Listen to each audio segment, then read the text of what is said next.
In front of a packed ballroom and flashing cameras, her father froze as she revealed the $19 million he never knew she had. Just weeks earlier, he'd thrown her out, calling her only fit to sweep streets. Now the tables had turned in a way no one in the room would forget. What would you have done in her place? Let us know in the comments. I never thought I'd be evicted from my own home on my father's birthday, no less. The chandeliers blaze like a verdict glitter, settling over tuxedos and sequins while a piano tiptoes through something politely cheerful. Perfume hovers, so do stairs. An ant kisses the air beside my cheek and forgets to land. Cousins murmur in that careful way people do when they're gauging where power is currently seated. I keep my posture tall, my smile thin, my pulse under glass. Somewhere between the bar and the corridor, the old refrain needles me. My father once told me, "There's no place set for me at any table that the world won't hand me a chair because I'll never be the one who deserves it." The memory is a dry swallow. I pass his study. The door sits ajar, lamplight cutting a wedge across the carpet. On the desk, a small brass key, too narrow for doors, too delicate for cars. A safe key. I don't touch it. I mark the notches with my eyes and move on. In the ballroom, Mother glides through conversations like a swan on black water. Her eyes catch mine and flick once, careful. Ethan performs warmth for a semicircle of relatives. Claire rests an elegant hand on his sleeve, the other lifting a flute of champagne as if toasting our orbit. Robert takes the stage with a smile trained to obedience. Family, he says, and the room hushes like a congregation. He speaks of legacy and grit, the Carter way, the burden and privilege of carrying the name. He turns toward me just long enough to turn me into a prop. And legacy, he continues, voice bright, belongs with those prepared to shoulder it. A pause. Tonight, clarity. My estate and the company's succession are aligned where they should be. Olivia will not be part of the inheritance moving forward. It lands. Glass stems tremble faintly. The piano stops. A ripple of delighted shock breaks across the crowd, tidy as applause. Heat flares under my skin and then vanishes, leaving something cooler, harder. She's only fit to sweep streets. Robert adds, almost kindly, the way a judge offers advice before sentencing. A laugh escapes someone near the front. Another joins it. Claire leans toward me as the noise swells and whispers, "Hope the broom fits your style." Mother looks away. Robert lifts his glass. To family. I set mine down untouched. The butler steps near apology, poised in his mouth. Robert doesn't look at him when he says, "Clear her room tonight." I meet my father's gaze and let a small, precise smile occur. Not defiance, not pleading. A mark placed where he can't erase it. I turn, letting silk and whispers part around me. In the corridor, the music resumes braver now that the execution is over. I don't hurry. I memorize the grain of the banister, the temperature of this house that never truly belonged to me, the gleam of brass in the study's half-light. Then I step into the night air, colder sky cleaner, and breathe like I've been underwater too long. They think this is the end. They have no idea I've only just set the stage. When your own family throws you out, the neighbors are the first to make it public. By Monday, the air has that Boston Snap coffee steam's harder conversations do too. I take the corner table at the cafe where I pulled shifts after college, the same scuffed floor, the same bell over the door that rings like a memory. Across the glass, Carter Constructions rises in mirrored slabs. From here, I can watch the lobby fill again. It's a better feed than any platform. My phone lights up with a carousel of strangers' opinions wearing familiar faces. Claire has been busy. Her story is a slow pan over designer sneakers, and Ethan's watch, then a caption. Some people are now cleaning floors at McDonald's. The angle catches Ethan grinning, two fingers splayed in a victorious V, the kind of pose that ages poorly. Comments stack like a dog pile. I let the ache roll through me and out. Focus is cleaner than fury. Jake slides into the seat opposite a towel, tossed over his shoulder, the smell of beans trailing him. You picked a hell of a week to come home. I picked a good window, I say, nodding toward the HQ. How's business steady? Drama's better. He drops his voice. Robert's been in twice already this morning. He and Mark took the elevator straight up conference room with the frosted door. My buddy at the front desk says the calendar blocked out 3 hours. No labels. Asset transfer. I keep it flat, a hypothesis disguised as boredom. His words. Jake murmurs, then pulls an envelope from beneath his apron. And this. Found it in an old inbox when I was purging. You CC'd me back when we were all still naive. The printout is crisp the way grudges are. My email from 3 years ago offered to inject capital.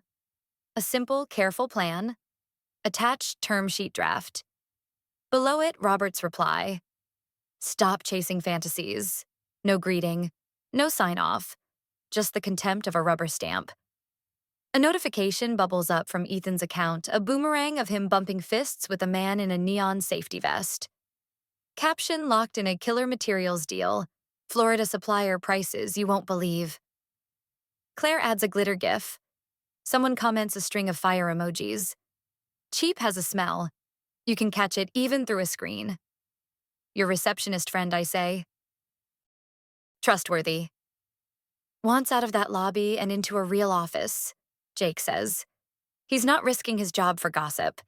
He's passing along what anyone with eyes could see. Meetings names the mood. That's all. The bell over the cafe door rings and the street wind follows 2 suits in.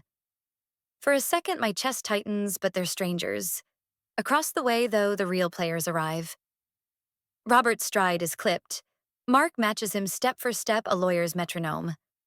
They disappear behind the revolving door into glass bright enough to blind. Within the week, Jake adds watching me, they plan to sign. That's the rumor. I tilt my chair just enough to angle toward the window. The glass throws back a faint ghost of my face, calm, not cold. Intent, not broken. I recall the long shifts I once spent behind this counter, wiping foam and failure from my fingers, counting tips that never quite added up to dignity. I'm not here for dignity now. I'm here for leverage. Want me to pull your usual? Jake asks. Pull something stronger, I say. And keep your friend talking, but clean. No one crosses a line for me. I fold the printout and slip it into my bag beside a stack of documents that are less theatrical and more decisive. On the screen, Ethan posts again supply chain victory laps written in the illiteracy of hubris. By late morning, the light hardens on the HQ facade. Through the conference room's milky pane, 2 silhouettes slice back and forth, Mark's hands moving in precise arcs, Robert's shoulders squared for war. I sip the kind of coffee we used to comp regulars we liked, and watch my father pace the way a general paces a battlefield. He doesn't understand anymore. My jaw sets. The muscles remember discipline that my temper doesn't. If they think I'll just watch them win, they're about to lose their game. Before I became a millionaire, I was someone's cautionary tale. In 2019, my apartment in Austin was a 1-bedroom shoebox with walls thin enough to hear the neighbor's blender at 6 a.m. Stacks of bills grew like stubborn weeds across the counter. Utilities, rent, overdraft notices, each envelope a reminder that ambition didn't pay on schedule. My first tech product, a scheduling app for boutique fitness studios, had gone from hopeful press coverage to an 18-month spiral that ended in a silent shutdown and a website that redirected to nothing. I remember calling Robert during the final weeks, thinking naively that maybe failure would elicit advice. Instead, his reply landed in my inbox like a slap stop chasing fantasies. No Olivia, no love, just the cold punctuation of a man who'd decided his verdict years ago. I'd stared at that line for a long time, letting it burn the edges off my pride until all that was left was steel. The pivot came through an older woman named Elaine, a mentor I met at a conference where I was volunteering just to get in the door. She'd built and sold a prop tech company before the market even had a word for it. Over coffee, she told me, "The smartest money you'll ever make is by betting on someone else's fire when you've already burned and know what it costs." She wired me my first $50,000 stake in a small SaaS B2B startup. I doubled it in under a year. From there, I learned the rhythm of risk. A prop tech platform specializing in AI-driven property valuation tripled my position. A real estate investment trust in commercial properties, steady dividends, and a capital gain when they offloaded half their portfolio. Every win wasn't luck. It was pattern recognition forged from my own collapse. By 2021, I'd incorporated Horizon Capital LLC in Delaware, clean and quiet. The filings listed a registered agent, not my name. The assets under management grew $19 million by mid-2023. Not a cent of it carried the Carter name. My family thought I'd been drifting. In reality, I was charting a course straight into their waters. Last week, I signed a confidential term sheet with Carter Construction's project committee. Horizon would be the strategic partner for a downtown redevelopment bid, a contract that guaranteed my seat at their press event. It wasn't a favor. It was a foothold. I cross my present with my past every time I step into my rented high-rise in Boston. The walls here are glass, the view wide enough to erase the memory of that Austin box. Tonight, the skyline burns gold and copper in the autumn light. The streets hum below like an engine waiting for the signal to move. I stand at the window hills, sinking slightly into the plush carpet, rehearsing lines I may never have to say but need to know by heart. My father will see me there on the stage in the photos in the business section headlines. And when he does, the ground he thinks he owns will shift. In the corner of my desk sits a sealed file from my grandfather's old law firm, unopened for months. I haven't decided yet whether it's a weapon or an anchor. The Carter will is a subplot I've kept even from myself, waiting for the right page in the story. In less than a month, my father will know exactly who holds the broom and the board. I wasn't invited, but since when do I need permission to walk onto my own stage? The marble steps to the hotel lobby gleam under a spray of crystal light. My heels click in deliberate rhythm, each one catching in the pause between camera shutters and murmured greetings from strangers who haven't placed my face yet. Inside, the air smells like polished wood and ambition. I pass the concierge desk without breaking stride, my purse light on my shoulder. The brass safe key presses faintly through the lining, a small solid weight I haven't let go of since the night everything broke. At the VIP check-in table, the woman with the headset scans the list. Name, Olivia Carter, I say evenly. Her brow twitches, surprise recognition, a quick scan of the laminated badges in her hand. Of course, she says recovering into hospitality mode. Horizon Capital, our platinum sponsor. The badge she hands me gleams as much as the chandelier overhead. I clip it to my lapel, the weight of it heavier than its plastic should allow. The ballroom beyond is awash of gold light and low conversation. Rows of industry power suits face a stage dominated by a massive LED screen, the Carter Constructions logo glowing like an heirloom crest. Cameras stand ready on tripods. Journalists hover near the front with press kits tucked under their arms. I move down the center aisle, each step prompting a new head to turn. Someone's whisper catches. That's her. On stage, Robert is already mid-presentation, voice amplified into confidence. Our expansion into the downtown redevelopment project marks a new era, one that will be anchored by strategic partnerships with forward-thinking capital firms. His hands spread in a gesture so familiar I can almost see the boardroom where he rehearsed it. 2 rows from the front, Melissa sits straight backed, a strand of hair deliberately tucked behind her ear. Our eyes meet for a fraction of a second. Her lips don't move, but the almost smile is there just for me. The MC, a man in a slate gray suit with a wireless mic, steps forward. And now it is my honor to introduce the representative from Horizon Capital, our key partner in this landmark project. A ripple moves through the audience, anticipation without a name yet. I rise from my seat, smoothing the front of my tailored black suit. The aisle is suddenly a runway, the air charged with the hush that comes before a storm. Flashbulbs crackle like static. A few reporters lift phones' lenses trained on each step. By the time I reach the foot of the stage, the recognition has hit. Gasps spread in waves. Robert's hands grip the podium, but his expression falters, a hairline fracture in the granite facade. Ethan, seated behind him, curls his fingers into the armrest until the tendons stand out pale against his skin.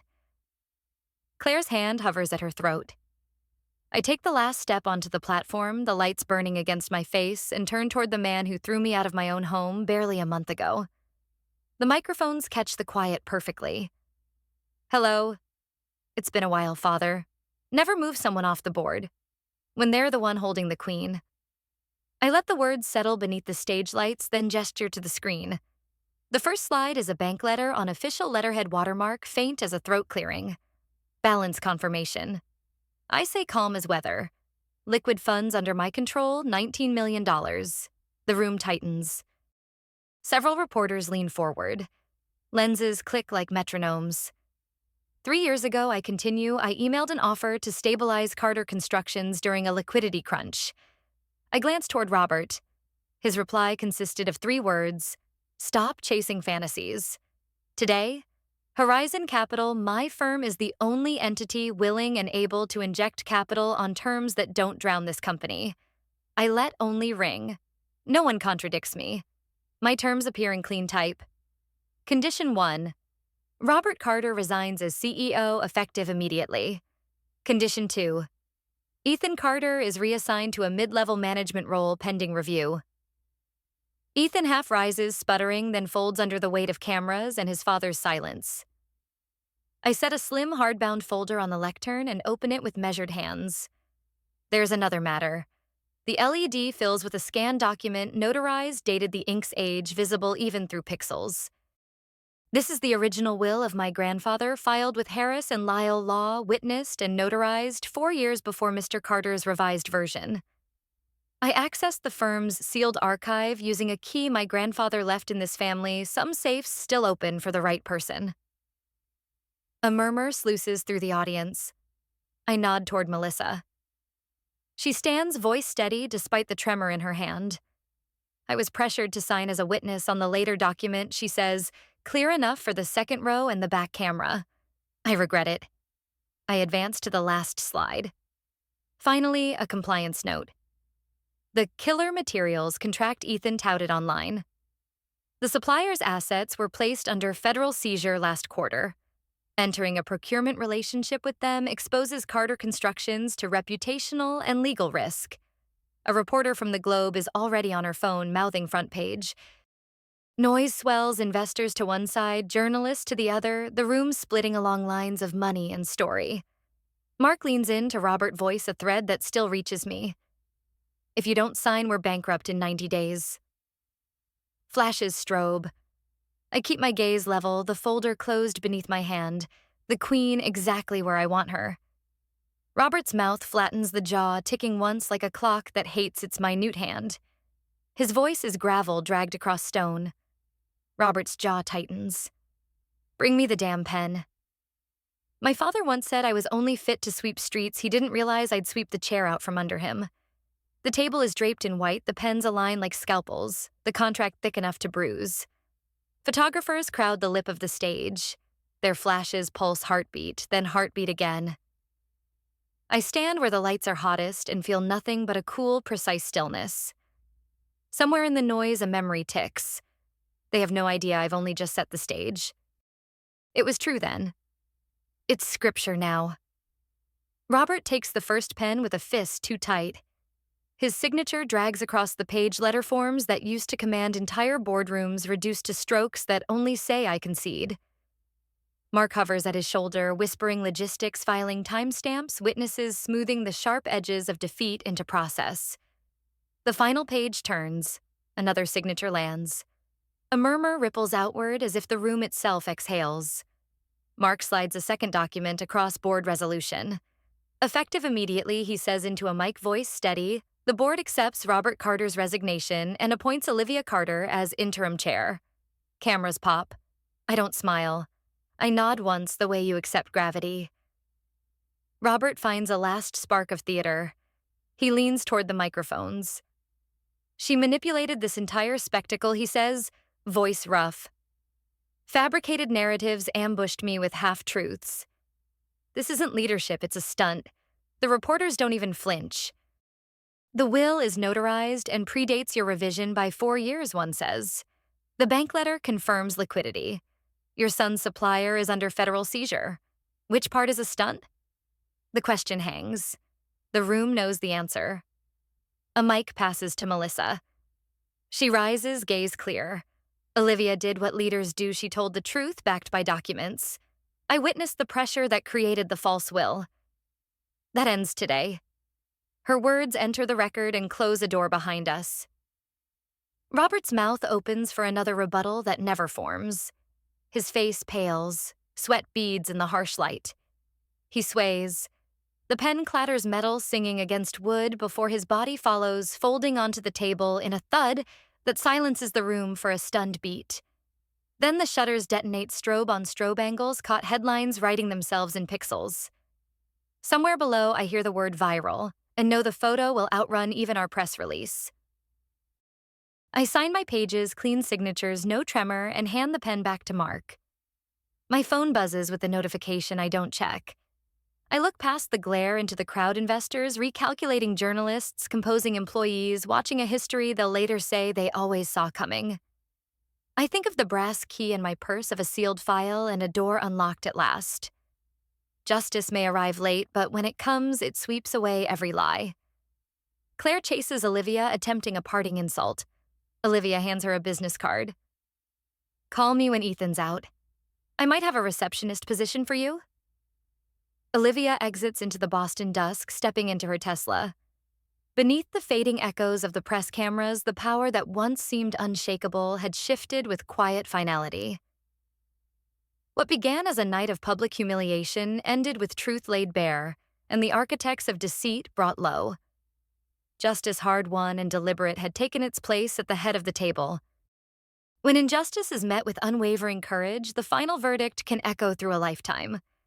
And sometimes the sweetest victory is simply watching the door close behind those who thought you'd never walk through it first.